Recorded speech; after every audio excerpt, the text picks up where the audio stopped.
What goes on for us when we're trying to heal is that we place conditions on our love. We say, they did this, so I can't love them. They hurt me in this way, so I can't love them. I've done these things in my life, so I can't be loved. And we block it. It doesn't mean that the love is not there. What I'm saying is sometimes what we're really looking at is the need to give ourselves permission just to love.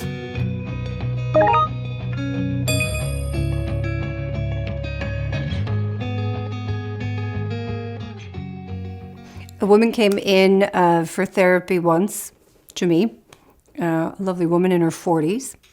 And the reason that she was attending was because she had found out that her mother had a terminal illness. Now, she'd been estranged from her mother for probably about 15 years. Her mother had had some mental health issues, some bad ones. And she had to really work through and think about how much time she was going to want and be able to spend with her mother, because it brought up a lot for her. So when she came in, she spoke about it. She would be saying things like, it just brings back a lot of difficult memories, or there are things I don't want to think about, or I find it hard to be around her. Now, when someone comes into therapy, our job is not to push them in any direction. Our job is just to kind of be with them and let them sort of sift through and sort through what's going on inside of them. And as we did this, she was kind of saying things like, well, I do want to go, but I just don't want to be upset by it. Or I do want to see her, but I'm worried it'll go badly. I want to bring my daughter. I want my daughter to see her, but I'm not sure how it's going to go. So this was really interesting, And she did make the decision. We kind of sifted and sorted through it, and we decided, okay, she would go and see how one meeting was, see if she could manage that. And she went, and it was a very powerful and poignant moment for her because she saw her mother, and this was not the same mother that she remembered from 15 years ago. It was not the same mother that she had remembered from her childhood. This was a woman who was frail, a woman who was suffering, and a woman who was really glad to see her. And so she came back in and she was processing some of that. And one of the things that also came up that I thought was interesting is she said, I'm ready to bring my daughter to see her, which I thought was wonderful. This is a big move. Daughter has never met grandmother. And I said, okay, that's really interesting. What's going on there? Why are you ready for this? What's prompting that? And she began to cry and she said, I don't want my daughter to think that we're people that can't manage this. I want her to see that we're people that can manage this. And I asked her to speak more about that. And the gist of all of this and what came from it for me is the reality is that I think almost all of us are charged with loving people sometimes who are not the most lovable. And at any given point, we are charged with receiving love when we don't feel lovable inside sometimes. The love is still there is my point.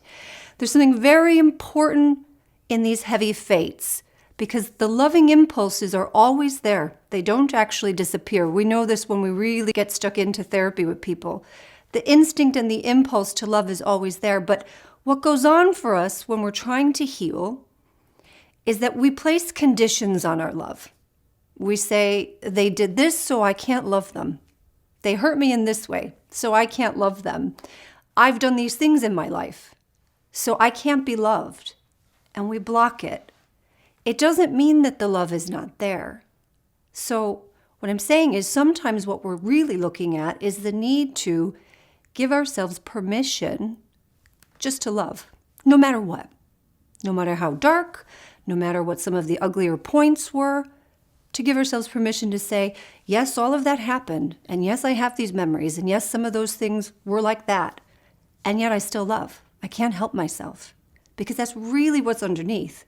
We just need permission. Now, remember we spoke about that woman who came to therapy, who made the decision to go and visit her mother, who she'd been estranged with for many years. So let's think about them for a minute. Let's think about that transgenerational story. That woman's mother had a heavy fate. Objectively, that woman came into the world with all these burdens she didn't choose. They were given to her. That was her place in time in history and her legacy, something she had to bear. The daughter also had a heavy fate as a result.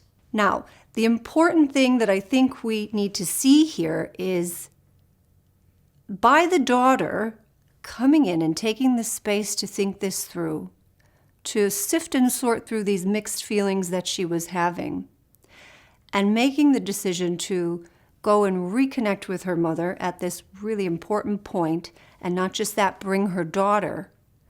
What I want us to understand is that at that point, we see a kind of a full circle piece, because here is the child, in a sense, that chose the mother before she was born, and she chooses her again now. And I think, in a sense, I imagine in my mind that yes, all the ancestors are rejoicing when she makes the decision to go and be with her mother, and when she brings her daughter as well. We see something come full circle. And what I really want us to understand is that those loving impulses that we talk about that are kind of tangled up in the transgenerational burdens, because of this woman untangling them, the next generation is less tangled. The load is a little lighter. They're a little freer as they move forward. This is why the ancestors rejoice, because there is healing through the generations.